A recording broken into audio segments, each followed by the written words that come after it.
रूस के राष्ट्रपति व्लादिमीर पुतिन के स्वास्थ्य को लेकर कई महीनों से चल रही अटकलों के बाद कथित तौर पर उन्हें दिल का दौरा पड़ा है। इस खबर को टेलीग्राम ग्रुप जनरल एसवीआर ने साझा किया है। इस संगठन का दावा है कि ये रूस में रिटायर खुफिया अधिकारियों और क्रेमलिन के अधिकारियों से जानकारी निकालते हैं।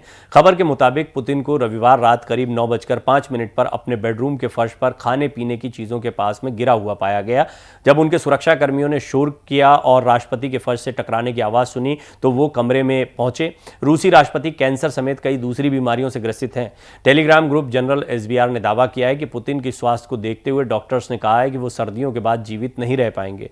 टेलीग्राम ग्रुप ने दावा किया है कि दिल का दौरा पड़ने की घटना के बाद पुतिन के कई करीबी लोगों ने फोन कर एक दूसरे से संपर्क किया और आने वाले दिनों में राष्ट्रपति की मृत्यु होने की आशंका पर कार्रवाई के बारे में बात करने का फैसला भी किया है।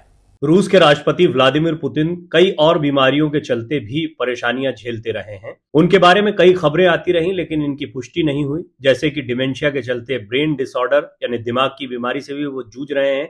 इस तरह की खबरें भी आपने कई बार पढ़ी होंगी।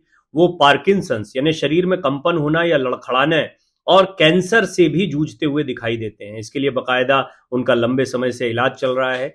उनके कई वीडियोस आए दिन वायरल होते रहते हैं, लेकिन उनके हार्ट अटैक की खबर ने सभी को चिंतित कर दिया है। अब इस पर सवाल खड़े हो गए हैं कि एक समय यूक्रेन और रशिया के बीच इस तरह का युद्ध चल रहा है, दुनिया में युद्ध के हालात बन रहे हैं, तब पुतिन की जिम्मेदारियों को कौन संभालता दिखाई देगा।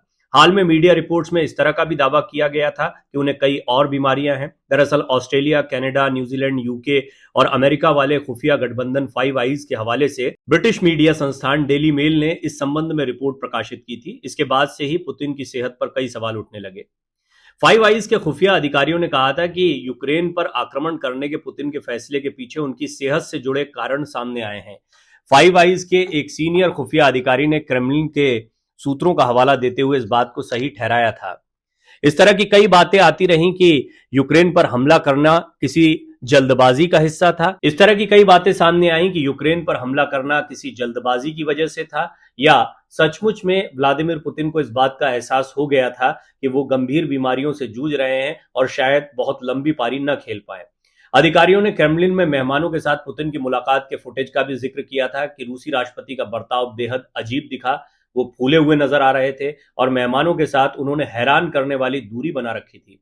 अधिकारियों ने दावा किया कि बीते करीब 5 साल से रूसी राष्ट्रपति के फैसले लेने में साफ तौर पर बदलाव देखा गया है। अब बड़े सवाल खड़े हो गए हैं। उनके कार्डियक अरेस्ट की खबर ने पूरी दुनिया को चौंका दिया और सारी दुनिया की निगाहें इस वक्त रशिया पर टिकी हुई हैं। सबसे अहम बात यह है कि रशिया इस वक्त यूक्रेन के साथ युद्ध में है, और ये सवाल सिर्फ यूक्रेन और रशिया युद्ध का नहीं है। इससे इतर अमेरिका और चाइना जैसी बड़ी बड़ी ताकतों के आमने सामने आने का भी है, खास तौर पर एक ऐसे दौर में जब इजराइल की जंग अरब देशों के साथ में चल रही है और वहां भी दुनिया दो धड़ों में बंटती दिखाई दे रही है। कुल मिलाकर पुतिन को लेकर यह खबर काफी चौंकाने वाली है और चिंता पैदा करने वाली भी।